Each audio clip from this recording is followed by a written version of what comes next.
Bonjour chers amis, nous sommes à Kinshasa, la capitale de la RDC, une ville très mouvementée et en plein essor. Business Magazine est un magazine 100% concentré, consacré à l'entrepreneuriat.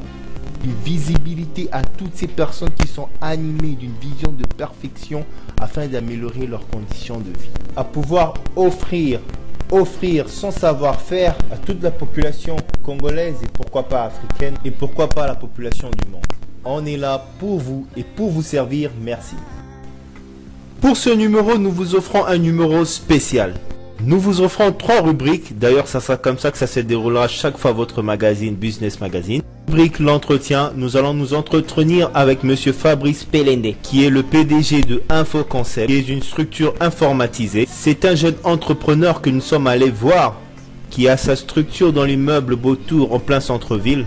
Une idée, une motivation pour tous les jeunes qui entreprennent et qui sont dans des structures informatisées. Notre deuxième rubrique, c'est la rubrique il n'y a pas de saut métier. Il n'y a pas de saut métier. Nous allons pouvoir vous montrer les activités que les personnes font juste pour se procurer un peu de sous, pour essayer de vivre, d'avoir une substance, quelque chose qui peut le permettre de survivre. Si ça sera dans notre rubrique il n'y a pas de saut métier. Troisième rubrique, le reportage. Le reportage, nous offrons l'opportunité à tous les jeunes, tous ceux qui veulent être financés, qui cherchent des organismes qui financent des projets des jeunes, des entrepreneurs, pour pouvoir avoir une visibilité par rapport à cette activité qui a été organisée par la Confeges. Nous allons offrir une visibilité, une occasion à vous tous jeunes entrepreneurs, vous qui cherchez d'avoir un financement, de pouvoir suivre cette rubrique qui est intitulée le reportage. Passez-les des excellents moments en notre compagnie et en compagnie de Business Magazine.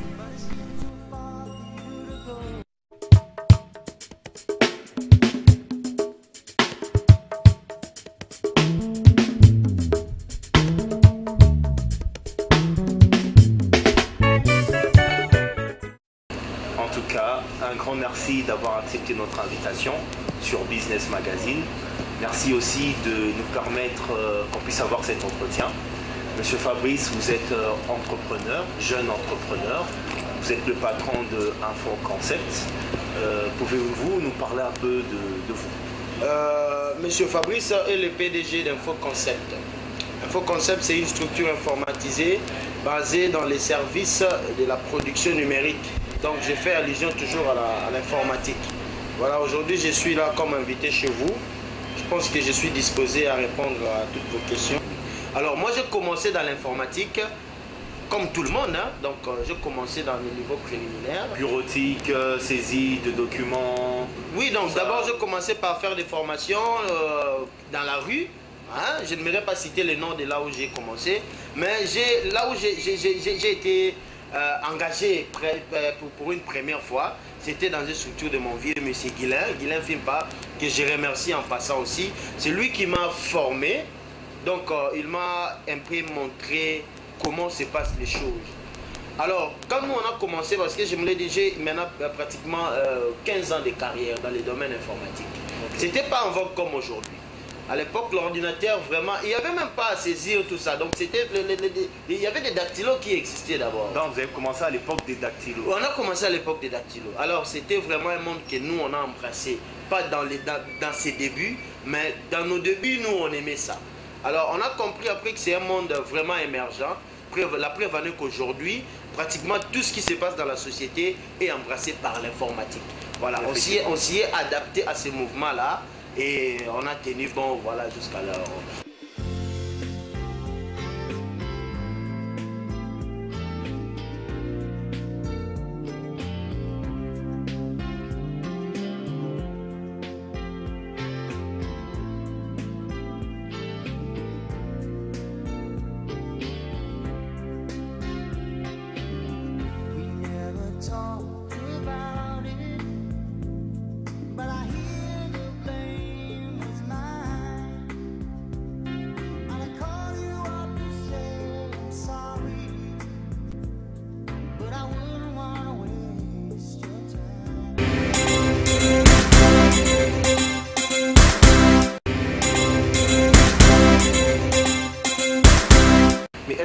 facile pour vous pour essayer de créer un faux concept? Quelles sont les réalités que vous avez rencontrées dans votre parcours?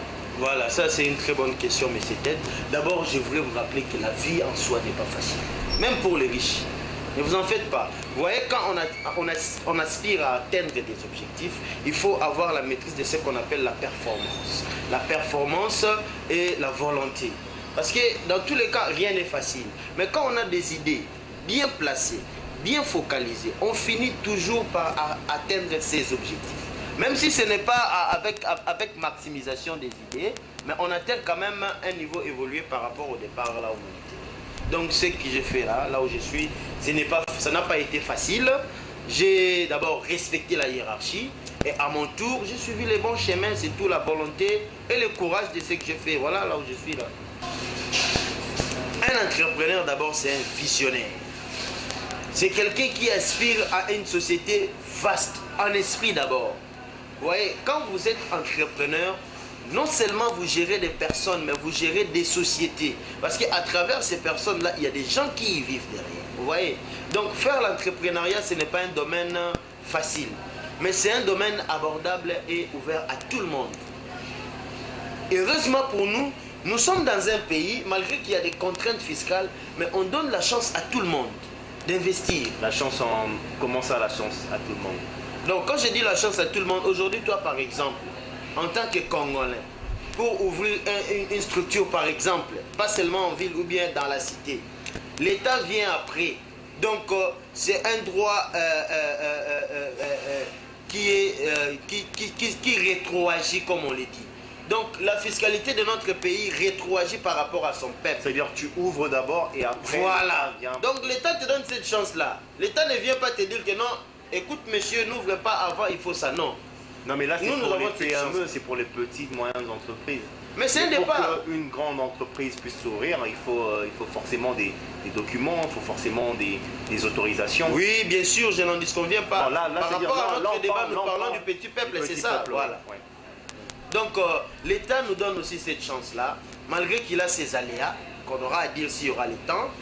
Mais en tout cas, si vous avez des idées bien placées, vous aurez à l'exploiter facilement. Parlons justement des aléas. Qu'est-ce qui se passe en fait? Quelles sont les difficultés quand tu veux ouvrir une entreprise en fait? Un petit commerce, un petit business si on peut le dire. Qu'est-ce que tu rencontres? Qu'est-ce que l'État congolais ne fait pas ou devrait faire pour la jeunesse ou pour la population? Voilà, donc si j'aimerais m'exprimer, c'est par rapport à mon expérience d'abord. Avec notre État, avec l'État de notre pays, on a compris qu'il y a un peu, l'esprit de... donc l'État vient non seulement en appui, mais pour créer certaines difficultés. Quel genre de difficultés? Oui, par exemple, nous avons des difficultés fiscales, par exemple. Vous voyez? C'est un domaine vraiment, je ne sais pas si je m'exprimerai. C'est-à-dire qu'il y a beaucoup de documents, des autorisations. Voilà. Donc aujourd'hui, si vous êtes vu de tous, et vous verrez un engouement des agents fiscaux, même furtifs aussi, venir vous déranger. Alors prendre l'état d'identifier tel est furtif, tel est réel, tel est vrai, tout ça, ça dérange. Vous voyez, si vous n'êtes pas solide... Mais actuellement, apparemment, il y a une restructuration du côté de notre gouvernement. Ce qu'il faudrait vraiment féliciter pour notre gouvernement, les choses marchent. Pas avec les rythmes normaux, mais ça marche quand même. Vous voyez? Donc il y a une évolution par rapport à 10 ans passés? Oui, il y a une évolution par rapport à 10 ans passés. Aujourd'hui, nous payons à la banque. Moi, par exemple, je paye à la banque. Malgré que les agents fiscaux viennent, mais on se limite avec eux dans les documents. Ils n'ont pas à me demander l'argent parce que ce n'est pas dans leurs compétences. Je paye à la banque, donc ça c'est un acquis. Aujourd'hui, si tu es dans les normes fiscales requises par rapport à l'État, en tout cas, tu n'as pas de dérangement. Tu n'as pas de problème. Mais sauf qu'ils en font un peu trop. Comment ça? Oui, donc bon, je ne voudrais pas dire les secrets de l'État ici. Non, mais c'est important. Par exemple, moi je pense que pour les PME, on devait limiter. Et puis c'est déjà limité aussi. Mais il y a des abus qui interviennent. Donc là, je n'engage pas les autorités, mais des particuliers qui sont sur le terrain. Ils viennent parfois pour déranger, c'est qui est vrai. Ils viennent vraiment parfois pour déranger.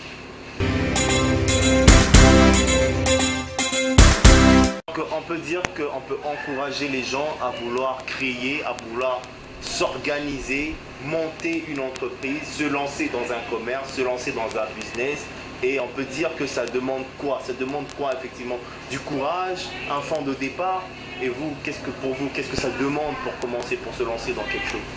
Vous savez, je voudrais vraiment vous rappeler, être précis, les affaires, ce n'est pas seulement ce que moi j'ai fait. Une maman qui vend dans la rue, bon, dans la rue c'est l'informel, mais une maman qui prend son temps, faire ses activités, c'est déjà un entrepreneuriat. Parce qu'il y a échange de monnaies et des services. Donc ça c'est déjà à encourager. Mais sauf qu'il faudrait canaliser ça avec des objectifs bien réels. Je ne sais pas si vous suivez mes CTN. Oui. Donc, ce qui veut dire que le Congo nous donne cette chance-là. D'abord, nous sommes dans l'esprit de notre pays, nous sommes en pleine recherche. Vous voyez, le Congo cherche à se positionner. Pour moi particulièrement, je pense que la première des richesses que nous avons, c'est la population.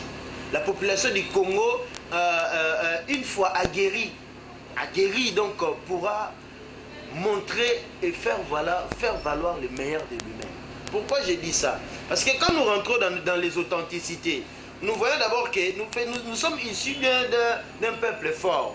Nous sommes des Congo, vous et moi. Oui, oui. Et l'histoire de l'Afrique, il y avait des empires forts. Le Congo était parmi ces empires forts-là. Avant que l'Européen... Sur le plan commercial. Sur le plan commercial, militaire, idéologique. Nous sommes un peuple fort.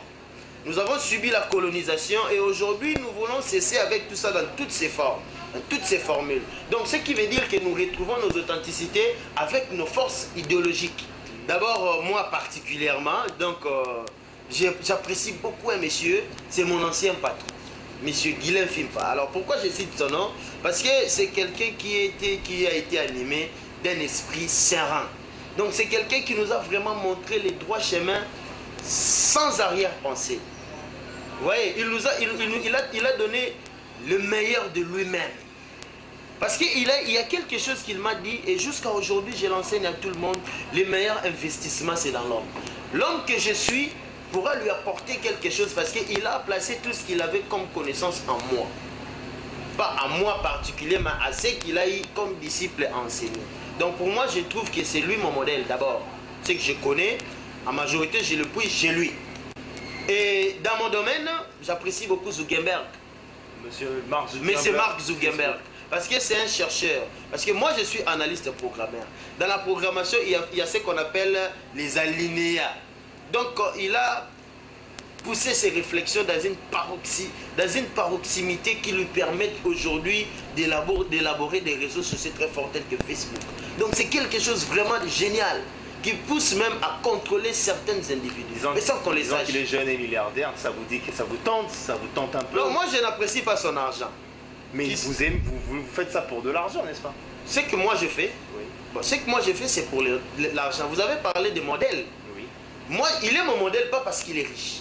Il est mon modèle parce qu'il a des idées que moi, en tant qu'étudiant en programmation, avec les diplômes que j'ai, je vois qu'il y a un monsieur qui l'a exploité dans ses débuts et dans ses fins. Il n'y a personne qui peut faire mieux que lui aujourd'hui. Ça, je vous l'ai dit. Il est très difficile d'avoir un emploi et forcément, ça nous pousse des fois à créer nos propres emplois, comme nous aurons des images dans certains reportages que nous allons faire. Mais aujourd'hui, M. Fabrice Pelende, qu'est-ce qu'il peut dire à la jeunesse, aux confrères, aux amis qui vont vous suivre sur Business Magazine? Voilà, d'abord, j'aimerais vraiment que ceux qui nous suivent tirent vraiment attention sur ce que je vais dire maintenant. Par rapport à ma vision, à ma réflexion. Parce que moi, je suis un vrai Kinois. Comme on le dit dans les langages courants. Alors, moi, j'ai compris parce que nous avons aussi des amis. Malgré que ce que nous faisons, nous sommes dans les professionnels, mais nous avons des amis avec qui nous avons grandi. Nous voyons comment ils ont évolué jusqu'à aujourd'hui. Les Congolais, les Kinois en particulier, à l'esprit ailleurs. Quand je dis ailleurs, c'est-à-dire? Oui, c'est-à-dire quoi? Aujourd'hui, un Quinois ne pense pas à émerger d'abord son peuple et son pays.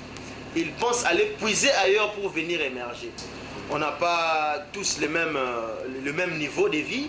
Il y a des gens qui viennent dans des familles vraiment démunies, qui n'ont pas de moyens, qui leur permettent. Mais d'abord, ce qui fait la force d'une personne, c'est l'esprit, c'est l'idéologie.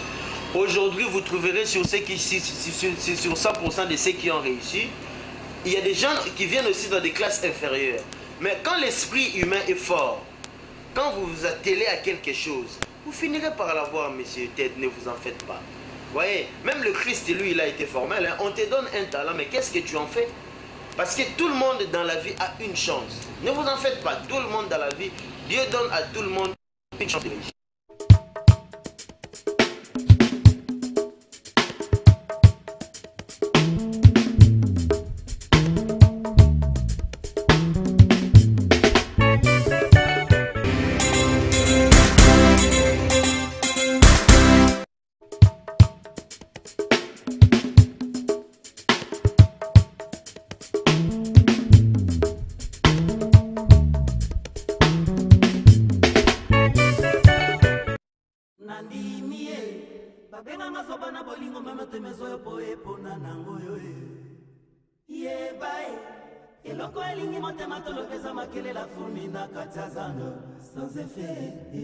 Un homme peut être amoureux comme un fou,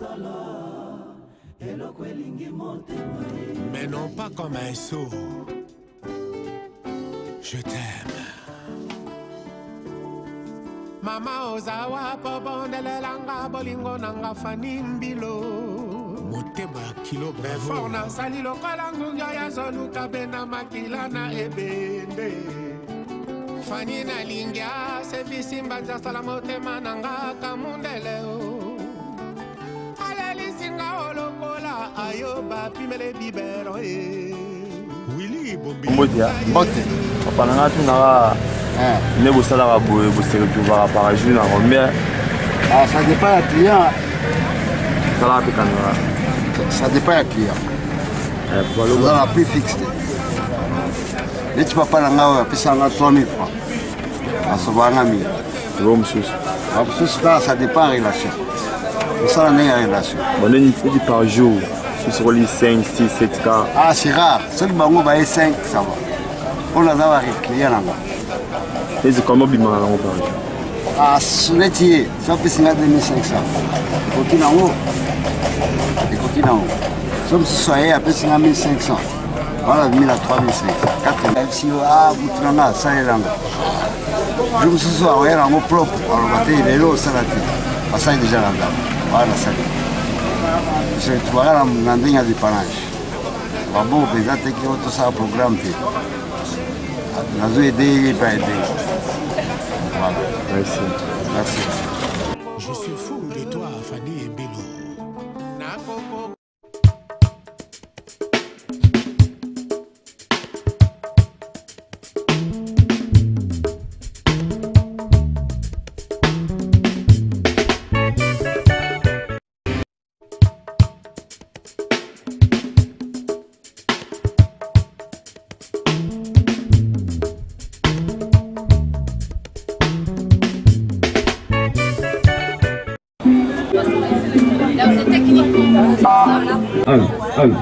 Allô.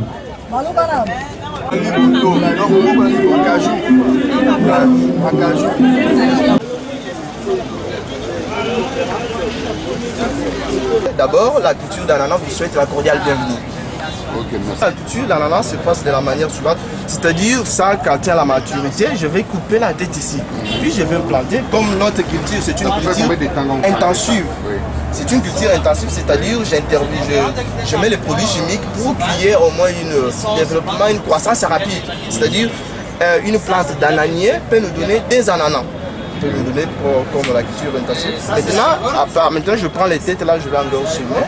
Ça va produire d'autres ananas. Au départ, j'avais au moins 1 hectare. Maintenant, on est dans le... C'est-à-dire qu'on plante que les têtes. On plante que la tête, oui. C'est pour cela que je préférais amener les têtes ici. C'est les têtes ici qu'on plante. Donc moi, si je prends ces têtes, je vais chez moi, dans ma parcelle. Ça va pousser. Planter ça. produits chimiques que je mets. Oui. Dès que vous plantez, ça fera donner 2 ou bien une seule. Non, ça va donner... D'abord, ça va commencer à repousser. Quand ça va repousser, à un certain âge, parce que ça dit au moins 4 mois. Il y a un certain âge à partir de 2 mois. Vous mettez maintenant des produits chimiques. On a des engrais chimiques qui sont là. Puis ça va maintenant pour donner... ça va maintenant donner quoi? Ça va donner maintenant des têtes. Ça c'est dernier. Puis vous allez trouver que non, vous aurez des ananas. Le monde lutte pour qu'il y ait des aliments bio. Vous parlez encore d'engrais chimiques, ça ne va pas que vous êtes... Mais nous, on peut même chercher des fertilisants que nous avons dans nos quartiers naturels, tout ça, oui.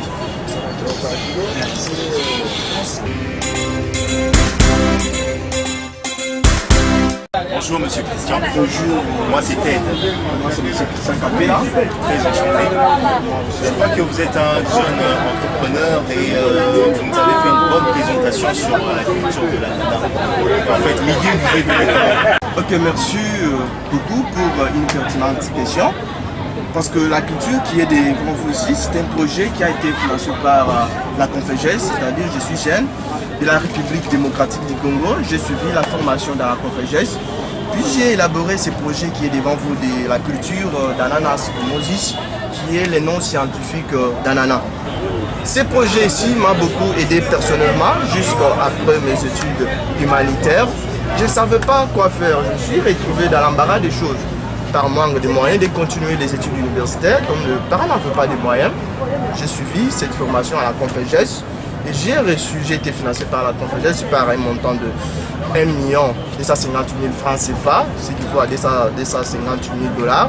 Non, à 2500. À 2500, oui. À 2500 000 $. 2500 $. 250 000 $, mais là tu es riche. Ok.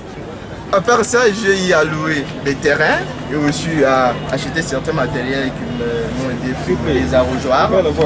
Oui, je t'en prie. Les arrosoirs. Oui, ils sont là.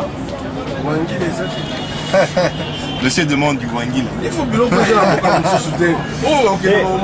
Non, c'est-à-dire que. Est-ce que tu peux nous expliquer, on profite comme il y a le monsieur qui est là. Dites-nous un peu l'avantage sur le plan des affaires, parce que vous êtes entrepreneur. C'est quoi l'avantage? Comment vous faites pour vous retrouver avec la culture d'ananas? Ok, pour me retrouver avec la culture d'ananas qui est devant vous, sur le plan pécuniaire, sur le plan d'affaires, parce que les produits ne traînent pas au niveau du marché. C'est-à-dire quand vous apportez les ananas au niveau du marché, c'est tout le monde, c'est tout le monde qui préfère en avoir, par exemple les jus pour la fabrication de jus, pour la fabrication de vin, aussi des yaourts. Et à part ça, comme je viens de le dire, ça continue aussi à propriété médicinale. C'est-à-dire même à l'hôpital, les médecins peuvent être presque de prendre le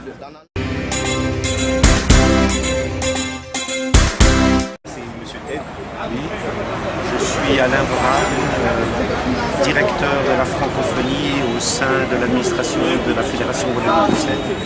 Et je suis le président du jury du concours d'excellence du trophée Marquet. C'est-à-dire que vous avez organisé, comment on peut appeler ça? C'est un concours en fait? Ceci, c'est un concours d'excellence qui a lieu tous les 2 ans et qui est destiné à primer les 3 meilleurs des meilleurs jeunes entrepreneurs. Cela veut dire que les jeunes que vous voyez ici ont été sélectionnés chacun dans leur pays, dans le groupe de jeunes qui avaient déjà bénéficié d'un appui financier de la Confégès, donc la conférence ministérielle Jeunesse et Sport de la francophonie, pour lancer leur micro-entreprise. Donc chacun d'entre eux ici a déjà bénéficié, il y a 1 an, 2 ans, 3 ans ou 4 ans, de ce concours. Donc c'était déjà le meilleur de son pays. Et son pays a décidé pour chacun, pour la RDC, pour le Burundi, pour la Mauritanie, le Tchad, le Burkina Faso, le Bénin, cette fois-ci, de l'envoyer pour concourir. Le meilleur des meilleurs, donc, obtiendra ce prix d'excellence. Il y aura un 2e prix aussi, un 3e prix. L'objectif de ce prix, c'est de leur permettre une nouvelle phase dans leur projet. Pour le moment, on n'a que 6 pays qui ont participé. Sur les 8 attendus, 2 n'ont pas pu se déplacer. Pour des raisons indépendantes de leur volonté, on n'a que 6 pays qui participeront cette année. Sur les 6, 3 auront des prix. Le premier aura 3 millions de francs CFA, le deuxième 2 millions de CFA, le troisième 1 million de CFA. Et les autres auront des prix, des attestations de participation pour le PVH d'excellence. Ma participation ici, c'est qu'en 2014, déjà, je faisais partie du monde du jury qui a présélectionné. Et cette année encore, j'ai la chance d'être là et d'être encore membre du jury. Je participerai donc au classement de ces 6 pays ici. Et en fonction de ces classements, bien sûr, nous leur attribuerons les prix.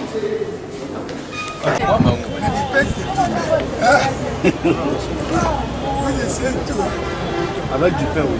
Avec du pain. Et si vous faisiez la sauce, on peut manger ça, la sauce, c'est-à-dire avec, comment on dit, comment on fait la sauce d'arachide là? La sauce tomate, avec du poulet. Voilà. Poulet avec l'arachide. Voilà.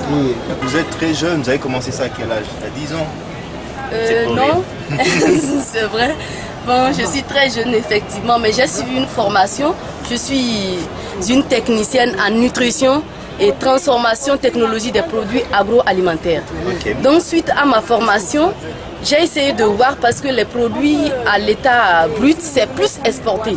Et j'ai essayé de voir qu'est-ce qu'il faut faire pour au moins créer d'emplois dans mon pays et participer aussi au développement du pays. Donc j'ai vu qu'il fallait faire cette transformation. Parce que c'est du sud, les gens exportent ça plus du nord. Maintenant, quand j'ai fait l'étude, j'ai vu effectivement qu'il y avait la demande. J'ai essayé de faire comme vous venez de goûter. C'est comme ça que j'ai essayé de commencer et les gens ont commencé par prendre. Maintenant, de là, j'ai commencé avec d'autres fois aussi que j'ai eu à sortir de l'extérieur, Ghana, la Côte d'Ivoire. Ça m'a permis maintenant de faire ce que vous voyez, le beurre de... Ça, c'est une production de vous-même? Oui, de moi-même. Au Bénin, il n'y a personne qui fait ça. Vous produisez au moins combien de boîtes comme ça? De boîtes comme ça. En fait, ces boîtes, je ne prends pas les noix même pour faire ça. C'est les brisures qui restent là pour ne pas les perdre parce que les autres ne savent pas qu'on pouvait faire comme ça. Donc, moi, je prends ça, je collecte ça et puis je transforme. Je grille ça et après avoir grillé, je passe ça dans un moulin qui donne ça. C'est vraiment du beurre. Hein? Oui, c'est du beurre. C'est très délicieux si on avec du pain ou bien avec de sauce mélangée de fromage, de la viande. C'est un peu comme de l'arachide. On parle ça plus de bon goût que de l'arachide. D'accord, c'est-à-dire que ça, c'est une occasion pour nous, ici en RDC, de pouvoir découvrir ça. On va découvrir, on est habitué avec l'arachide, les noix d'arachide, comme on dit, la moimbe, c'est comme ça qu'on appelle ça chez nous.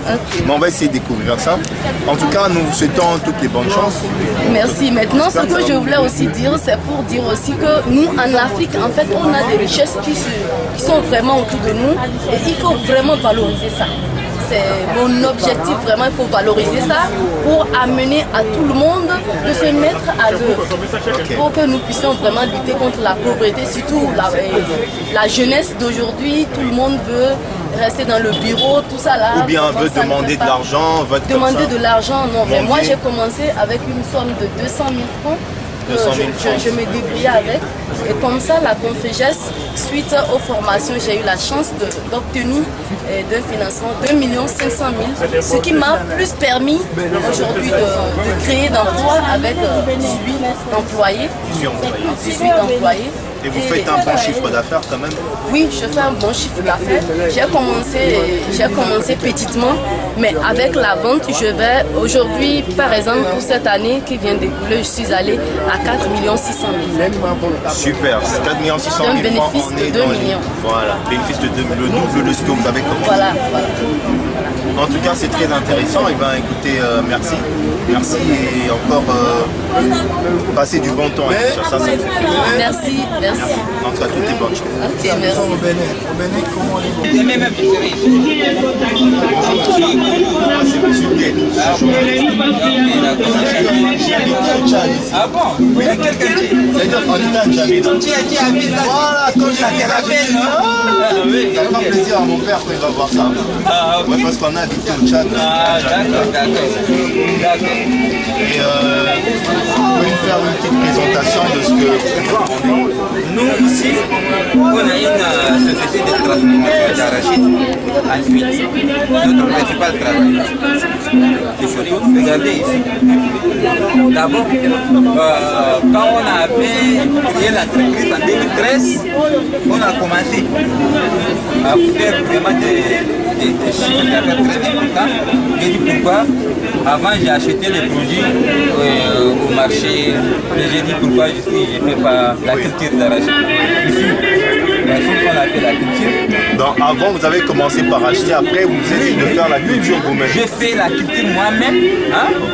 Ça m'a permis vraiment de donner un bon nombre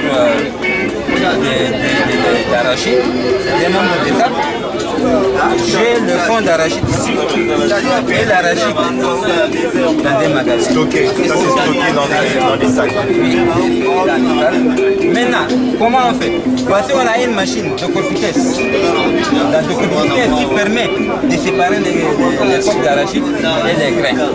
Voici, nous avons notre grain d'arachide. Une fois nous avons notre grain d'arachide, directement on amène à la machine secondaire qui est la presse d'huile. La presse d'huile. Donc, c'est ici. Là, on a de l'huile d'arachide. L'huile d'arachide, c'est ça. Ça, c'est l'huile, c'est ça. C'est ça, notre huile d'arachide. Magnifique d'arachide. Regardez ici. La machine là donne les tutos à part et l'huile à part. Ça, c'est vraiment en grande quantité. Hein. C'est pas des petites machines là qu'on fait à la main. Ça, c'est carrément industriel. Effectivement.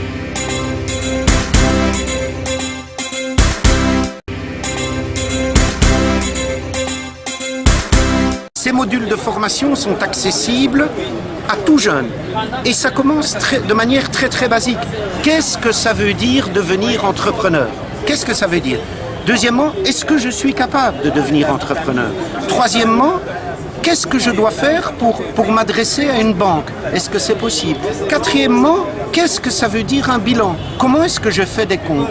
Cinquièmement, comment est-ce que je recrute du personnel? Et ainsi de suite. Donc vous voyez, c'est très basique, très compréhensible. Tout cela veut dire que c'est accessible à toute la jeunesse congolaise, à toutes les jeunesses du continent africain. Il n'y a pas d'obstacle à franchir avant d'aller déposer son dossier. Le seul obstacle à franchir, c'est l'obstacle de notre propre personnalité, de notre propre timidité ou éventuellement de nos propres complexes. Il ne faut pas en avoir. Il faut dire, j'ai une idée, je ne sais pas si je me trompe ou pas, je ne sais pas si c'est réalisable ou pas, donc c'est pour ça que je vais déposer mon dossier. Pas le contraire. Pas dire, je ne sais pas si c'est bien, donc je ne vais pas. Non, je ne sais pas si c'est bien, donc je vais. Je vais. Et puis la machine se met en marche. En tout cas, merci beaucoup. Excusez-moi, si je puis terminer par peut-être le meilleur exemple de la réussite de la jeunesse congolaise, puisque nous organisons cette édition-ci en RDC, dans les 5 membres du jury, il y a un jeune de vos compatriotes qui est ici pour le moment, qui inspecte les stands et qui est lui-même un de ces jeunes qui a gagné non pas le concours d'excellence, mais le concours normal de chaque année. Donc lui peut très bien, avec ses mots, s'adresser à ces jeunes compatriotes en montrant qu'il est lui-même un exemple. Il faudrait d'abord avoir l'idée d'entreprendre. L'envie d'entreprendre aussi est très importante parce que si la personne n'a pas cette volonté de vouloir faire quelque chose, elle n'y arrivera pas. Après aussi, il faut une certaine formation. Si la personne a suivi des études, il arrive que des jeunes qui n'ont même pas un cursus scolaire, c'est-à-dire qui ont quitté leur école à l'école primaire, y arrivent. C'est surtout, comment dire, c'est pas l'instinct, mais comment dire, il y a des gens qui ont cette facilité d'avoir des talents pour réaliser des projets. Maintenant, pour ce qui est du financement, je trouve que il peut arriver que des jeunes arrivent sans l'aide de financement extérieur. Mais dans ce cas-là, je trouve que ça va être très dur. Je dis que ce n'est pas impossible, mais ce n'est pas facile comme dans toutes les affaires, dans l'entrepreneuriat, rien n'est jamais trop facile. Mais je crois qu'il y a d'autres critères qui entrent en ligne de compte. Il y a beaucoup de jeunes qui se sont retrouvés dans leur vie, qui sont partis de rien. Mais je crois que ces genres d'initiatives sont toujours les bienvenus parce qu'ils boostent, ils donnent déjà des fonds de démarrage, ils donnent déjà des fonds de départ pour des jeunes qui ont des très bons projets, qui ont des très belles initiatives, mais seulement qui n'ont pas le moyen financier et matériel nécessaire pour les concrétiser. Alors, j'estime que les jeunes peuvent, parce que tous les jeunes ne bénéficieront pas exactement de fonds de Confégès, mais pour ceux qui en bénéficient, je crois que c'est quand même un atout, c'est quand même un grand avantage. Le jeune quinois, j'en connais aussi, et je suis moi-même un exemple. Je ne crois pas que je suis sur le toit, mais du moins, je suis parti moi aussi derrière. pour être quelque part aujourd'hui. Je crois que c'est à l'aide des initiatives personnelles que tout ceci a été capable. Je crois que c'est ce que j'ai dit à mes amis, mes frères congolais, qu'ils peuvent faire pareil, qu'à partir de rien, on peut construire quelque chose. Il faut qu'ils croient en eux-mêmes, qu'ils se mettent à réfléchir, qu'ils se mettent à penser, à creuser au plus profond d'eux-mêmes pour sortir leur intelligence, de telle sorte que cette intelligence soit matérialisée à un certain moment par des résultats palpables, financiers, et surtout l'entrepreneuriat demeure le seul secteur aujourd'hui qui peut résorber notre plus grand problème que nous avons dans cette ville, qui est celui du chômage, parce qu'on sait tous les effets dévastateurs du chômage. Mais je crois que le pouvoir public ne peut pas donner de l'emploi à tous les jeunes au regard de ce que nous connaissons, mais je pense que les jeunes devraient être promoteurs de leurs propres emplois et même promoteurs des emplois de leurs frères, de leurs sœurs jeunes. Et vous-même particulièrement, parce qu'on nous a dit aussi que vous avez présenté un projet. Tout à fait. Qu'est-ce que vous faites? J'avais présenté un projet, c'était dans le domaine informatique. C'était un projet pour mettre en place un cybercafé, une grande bureautique, ce qui a été fait depuis plusieurs années. Le même projet demeure, a existé, le projet a grandi, nous nous sommes implantés ailleurs, et d'ailleurs à ce stade je suis même en train d'investir dans d'autres secteurs qui ne sont pas les secteurs de départ sur lesquels je suis parti. Donc je demeure dans le même secteur d'activité, dans l'entrepreneuriat, mais je multiplie quand même le secteur d'activité. Moi-même je suis les fruits de cette assistance. Mais il faut un minimum de confiance en soi, il faut un minimum de sérieux pour pouvoir réussir. Absolument, absolument. La discipline, c'est même le soubassement de toute réussite. Quand on a une vision, on doit avoir une détermination et une discipline à s'imposer pour atteindre ses objectifs. Il ne suffit pas de dire que je peux faire ceci ou que je peux faire.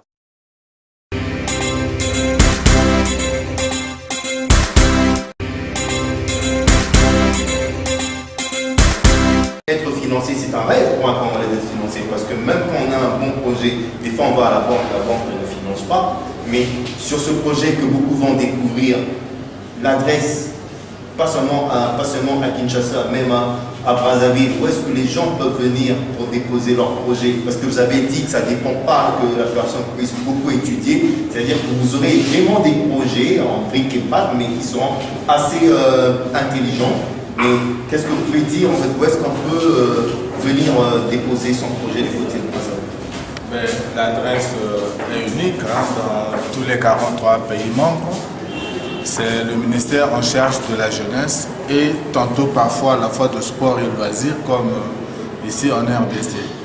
Donc, ce sont des départements en charge de la jeunesse qui logent le programme de promotion de l'entrepreneuriat des jeunes PPJ.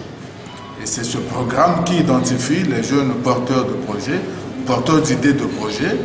Et c'est ce programme qui aide les jeunes à transformer leur idée de projet en projet à travers une formation PPJ où on apprend aux jeunes comment devenir entrepreneur avec différentes étapes. M. Alain vous a donné ces étapes tout à l'heure.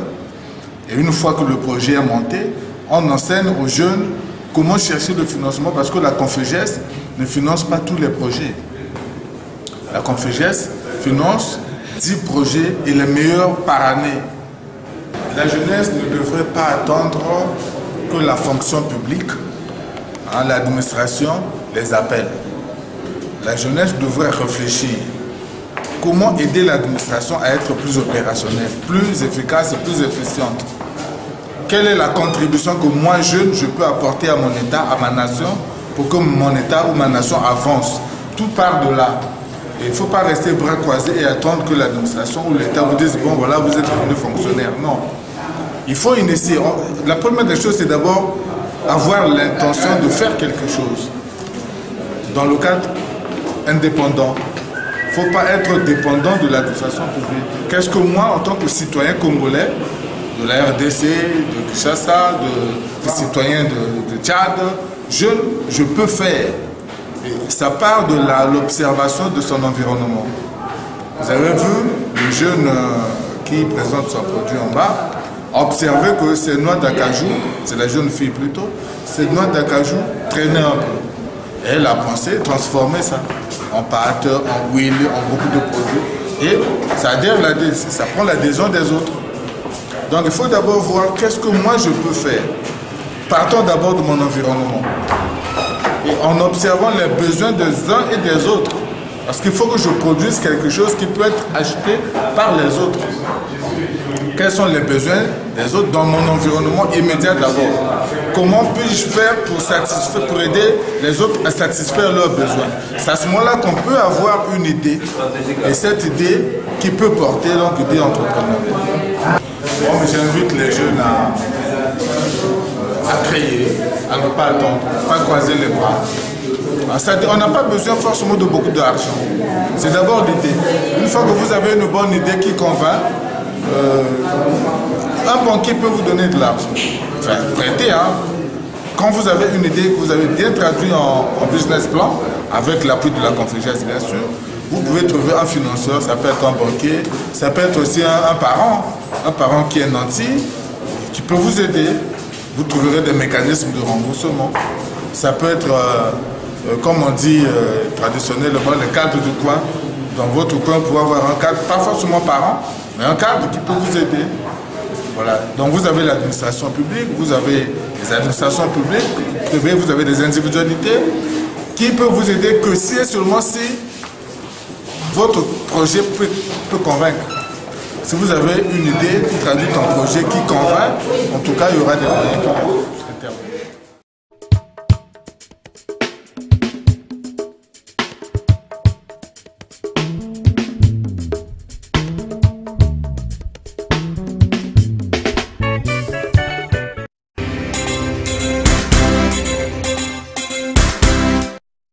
J'espère que vous avez passé des excellents moments en notre compagnie et que votre magazine vous a pu aider les entrepreneurs.